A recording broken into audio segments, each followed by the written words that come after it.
जी जैन गुरुकुल परिवार में भी सभी साथियों का स्वागत है। साथियों, आज हम बात करने वाले हैं हरियाणा के अंदर बहुत बड़ी वैकेंसी आई है कलरक की। कलरक का एक बहुत बड़ा नंबर 1265 प्लस 1265 नौकरियां आई हैं। ये जो नौकरी रहेंगी साथियों, ये सीटी के बिना नौकरी आने वाली हैं। वही ये सीटी के बिना, विदाउट सीटी आपकी जो है ये वैकेंसी जो है ये आएंगी भाई। ये नौकरी आपकी कहाँ पर रहेंगी? ये पंजाब एंड चंडीगढ़ का हाई कोर्ट जो है, पंजाब चंडीगढ़ हरियाणा हाई कोर्ट जो है, इसमें वैकेंसी निकली है। और ये vacancy Punjab Chandigarh high court के अंदर रहेंगी ऐसा नहीं है। ये वैकेंसी इनके सबऑर्डिनेट कोर्ट जो हैं, हरियाणा के अंदर जितने भी सबऑर्डिनेट कोर्ट हैं, जैसे डिस्ट्रिक्ट कोर्ट है, सेशन कोर्ट है, वहाँ भी आपकी ये जो है, वहाँ भी आपको ये नौकरी मिलेंगी भाई। आइए शुरुआत करते हैं भाई। देखें, इसके लिए भाई जो ऑनलाइन आपका एप्लीकेशन जो है, फॉर्म भरने स्टार्ट हो जाएंगे 26 मई से। और कब तक चलेंगे? ये चलेंगे भाई 23 जून तक चलेंगे। लगभग आपको 27 से 28 दिन का मौका मिलेगा फॉर्म भरने के लिए, 27 से 28 दिन का। और इसमें खास बात क्या है? इसमें खास बात ये है साथियों, ये फॉर्म हरियाणा हरियाणा में अप्लाई होंगे भाई। यानी नौकरी हरियाणा के अंदर रहेगी भाई, हरियाणा में नौकरी रहेंगी। ऐसा नहीं है पंजाब चंडीगढ़ हाई कोर्ट में पंजाब भी तो आता है, लेकिन पंजाब के लिए वैकेंसी नहीं है, केवल हरियाणा के लिए है। और नंबर ऑफ वैकेंसी कितनी है? 1265 वैकेंसी है, 1265 है। हरियाणा के अंदर जो सबॉर्डिनेट कोर्ट्स हैं, जो पंजाब चंडीगढ़ हरियाणा हाई कोर्ट के अंडर में काम कर रहे हैं, तो वहाँ पर ये वैकेंसी रहेंगी भाई। और कितनी वैकेंसी रहेंगी, किस कैटेगरी की कितनी वैकेंसी, आप यहाँ देख सकते हैं। तो यहाँ कैटेगरी दे रखा है या नंबर ऑफ पोस्ट दे रखा है। तो आप सबसे पहले देखें, जर्नल की वैकेंसी जो रहेंगी 141 पोस्ट जनरल के लिए रहेंगी। शेड्यूल कास्ट जो है, इसको दो भाग में डिवाइड कर रखा है भाई हरियाणा में। तो इसको डीएससी और ओएससी में डिवाइड कर दिया। डीएससी जो है, इसकी 118 पोस्ट रहेंगी। इसमें से 37 बैकलॉग की वैकेंसियाँ रहेंगी, 37 बैकलॉग की वैकेंसियाँ रहेंगी। और ये सेकंड टाइम एडवर्टाइज हुई हैं भाई। इसका मतलब एक बार पहले भी वैकेंसी आ चुकी, उस समय भी ये नहीं भरी गई, अब दोबारा से वैकेंसी आई है। तो 37 वैकेंसी भरी जाएंगी, 118 के साथ ही इसी में शामिल होगी भाई। और ओएससी के लिए 102 पोस्ट हैं। बीसीए के लिए 145 पोस्ट हैं, जिसमें 47 बैकवर्ड के लिए हैं। बीसीबी के लिए 101 पोस्ट हैं, जिसमें 32 बैकवर्ड वैकेंसी आज इसमें शामिल है। ये भी सेकंड टाइम्स जो आई हैं, सभी बैकलॉग वाली सेकंड टाइम्स जो हैं एडवर्टाइज हुई है भैया। अच्छा अच्छा, इसमें आप देख लेना भाई। यहाँ अगर आप पीडब्ल्यूडी की तरफ से हैं तो आप देख लेना भाई, 26 वैकेंसी हैं, 20 वैकेंसी, 13 वैकेंसी, 5 वैकेंसी हैं। जर्नल की एक्स सर्विसमैन की अगर मैं बात करूँ भाई, जर्नल की तरफ से एक्स सर्विसमैन की 91 पोस्ट हैं, जिसमें 27 बैकलॉग की हैं। एससी के लिए 21 पोस्ट हैं, जिसमें 9 बैकलॉग की हैं। और एससी अदर के लिए, जैसे ये डिप्राइड हो गया, डीएससी हो गया, तो ये ओएससी हो जाएगा, तो ओएससी। तो इसके लिए 15 वैकेंसी हैं और 3 बैकलॉग की हैं। एक्स सर्विसमैन बीसीए की 39 पोस्ट हैं, 15 बैकलॉग की हैं। बीसीबी की 40 पोस्ट हैं, 14 बैकलॉग की हैं। तो ये सारा का सारा आप देख लेना भाई। इकोनॉमिकली वीकर सेक्शन जो है, ईडब्ल्यूएस के लिए हरियाणा के अंदर 113 पोस्ट आई हुई हैं। ये स्पोर्ट्स पर्सन जो है, ईएसपी के लिए, ईएसपी के लिए 25 पोस्ट आई हुई हैं भाई। एलिजिबल स्पोर्ट्स पर्सन जो हैं, इसकी 25 वैकेंसी हैं। टोटल 1015 वैकेंसी हैं। और टोटल 1015 वैकेंसी के साथ 250 वैकेंसी ये हैं, तो सारी मिला के कितनी हो जाएगी? 1265 वैकेंसी जो हैं आपकी यहाँ पर, 1265 वैकेंसी हैं। आगे देखना भाई आप। तो ये सारे के सारे आप डिस्ट्रिक्ट पढ़ लेना भाई, ये जितना भी कुछ दे रखा है। तो आगे देखेंगे भाई, एज एज को लेकर बहुत सारे साथी ऐसे देखते हैं भाई, एज क्राइटेरिया क्या रहेगा, हम फॉर्म भर पाएंगे कि नहीं भर पाएंगे। इसमें लगभग सभी फॉर्म भर पाएंगे जो भी पढ़ने वाले छात्र होंगे, क्योंकि इसके अंदर क्या है, 18 से लेकर 42, जर्नल की एज है 18 से 42, प्लस 5 साल का आपको रिजर्वेशन का जो भी फ़ायदा ले रहे हैं, तो रिजर्वेशन वालों को लिए 5 साल की छूट हो जाएंगी। यानी 42 प्लस 5 का मतलब मैक्सिमम 47 साल आपकी एज होगी। तो आप किसी भी रिजर्व कैटेगरी में है तो आप फॉर्म अप्लाई कर सकते हैं।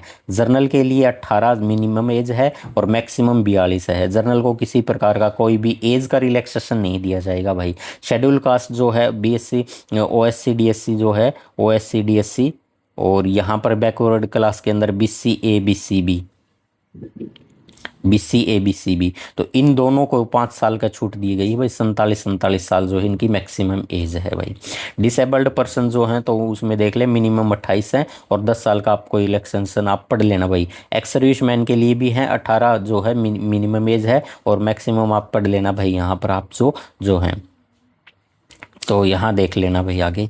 अब हम बात करते हैं भाई क्वालिफिकेशन की बात करते हैं। क्वालिफिकेशन इसके अंदर जो मांग रखी है वो ग्रेजुएशन मांग रखी है भाई। क्या मांग रखी है? ग्रेजुएशन इसके अंदर मांग रखी है। ग्रेजुएशन मांग रखी है। ग्रेजुएशन आपकी होनी चाहिए भाई, चाहे आपने ग्रेजुएशन में बीए कर रखा हो, बीएससी कर रखी हो, या इसके इक्विवेलेंट आपने कोई भी किसी भी रिकॉग्नाइज्ड यूनिवर्सिटी से आपने पास कर रखा है, तो आप सभी इसके लिए मान्य हो गए। ग्रेजुएशन इसके अंदर मांग रखी है भाई। और किसके अंदर क्या खास बात आगे है? In additional to above applicant should have passed matric, यानी 10वीं के अंदर आपके पास हिंदी या संस्कृत जो है ये सब्जेक्ट होने चाहिए, सब्जेक्ट होने चाहिए आपके पास, ठीक है।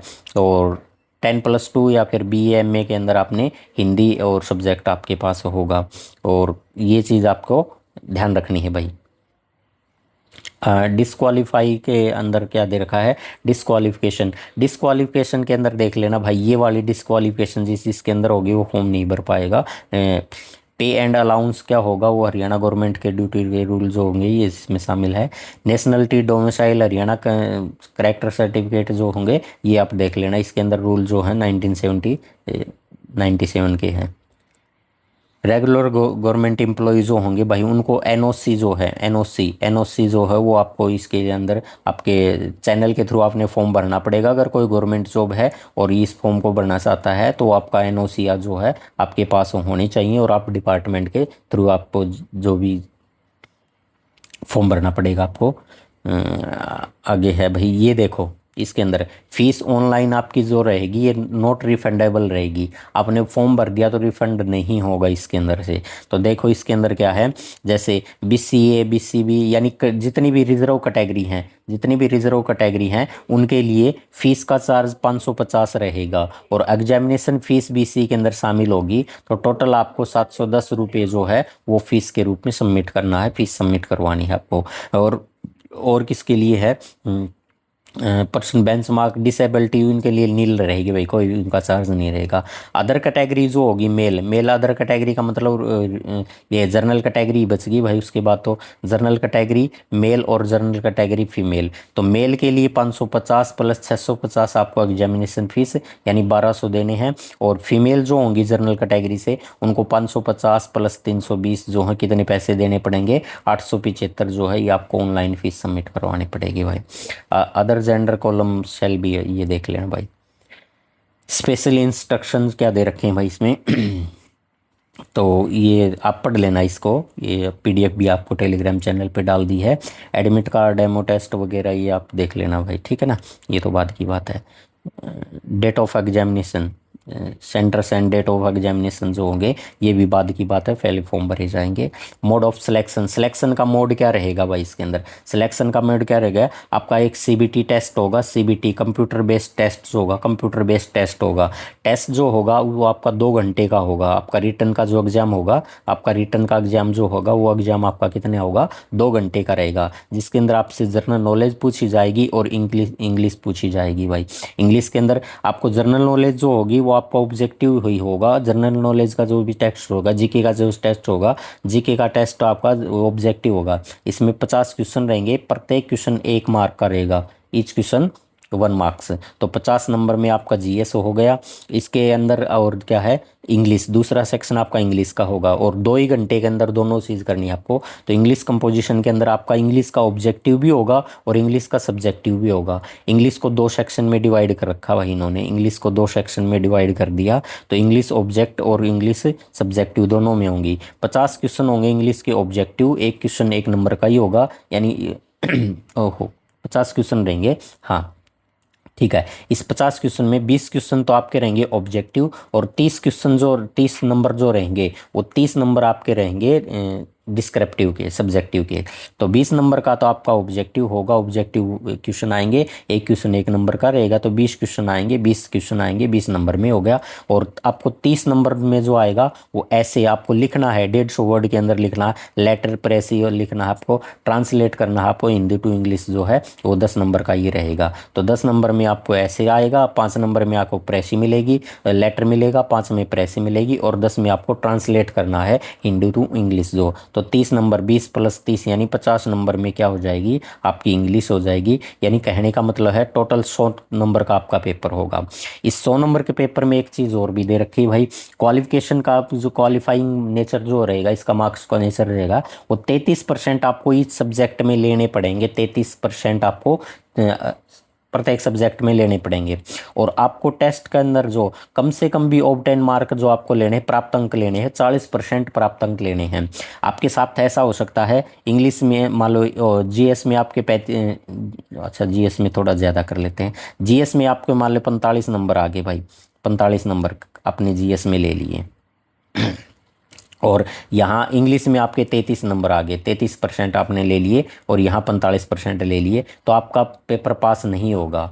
तो ऑल ओवर दोनों का मिला के आपको 40% ऑब्टेन करने हैं, दोनों को मिला के क्या करने हैं, 40% लेने हैं। मान लो इसके अंदर आपको नंबर आ गए भाई, आपके 35 नंबर आ गए, तो इसमें आपने 55 नंबर लेने पड़ेंगे भाई, 55 नंबर से 50 नंबर, 60 नंबर, इतने नंबर लेने पड़ेंगे आपको, ठीक है ना। तो आपको इतने नंबर लेने ही पड़ेंगे तो इसलिए दोनों को मिला के आपने इतने नंबर हो जाएंगे। नॉर्मलाइजेशन होगा भाई, ये भी इसके अंदर सब कुछ मेंशन कर रखा है, सीबीटी टेस्ट होगा आपका।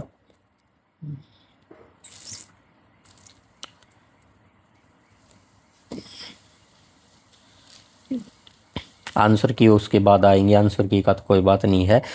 आंसर की जो होगी ये नॉन रिफंडेबल फीस होगी पर ऑब्जेक्शन, एक ऑब्जेक्शन के 25 लगाने पड़ेंगे, ये तो पेपर के बाद की बात है। नॉर्मलाइजेशन का आपका रूल जो रहेगा, ये आपका रूल रहेगा, नॉर्मलाइजेशन जो है ये फॉर्मूला बेस रहेगा।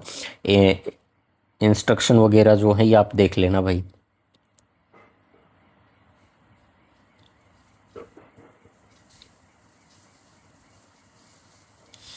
तो साथियों चूकना मत, मेरा तो यही कहना भाई, चूक मत जाना। इस बार वैकेंसी आपके सामने 1265 वैकेंसी है, 1265 वैकेंसी है। रिटन बेस आपका एग्जाम होगा, सीबीटी जो होगा कंप्यूटर बेस्ड आपका टेस्ट रहेगा। टेस्ट के अंदर आपको क्वालिफाई नेचर भी बता रखा है, 33% आपको इस सब्जेक्ट में लेने पड़ेंगे, और 40% आपको ऑब्टेन मार्क लेने ही पड़ेंगे दोनों को मिलाकर, ठीक है ना।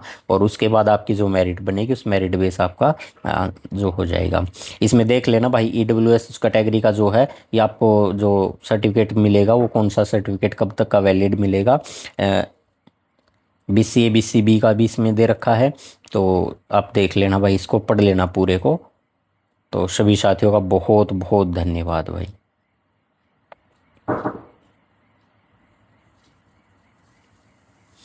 सभी साथियों का बहुत बहुत धन्यवाद। ये देख लेना भाई आपको क्या क्या इसमें फॉर्म भरते वक्त आप लेके जाना है, तो ये सारी चीज़ें इसके अंदर दे रखी हैं भाई, ठीक है ना। तो इसको बहुत बहुत बारीकी से एक बार पढ़ लेना। सभी साथियों का बहुत बहुत धन्यवाद भाई।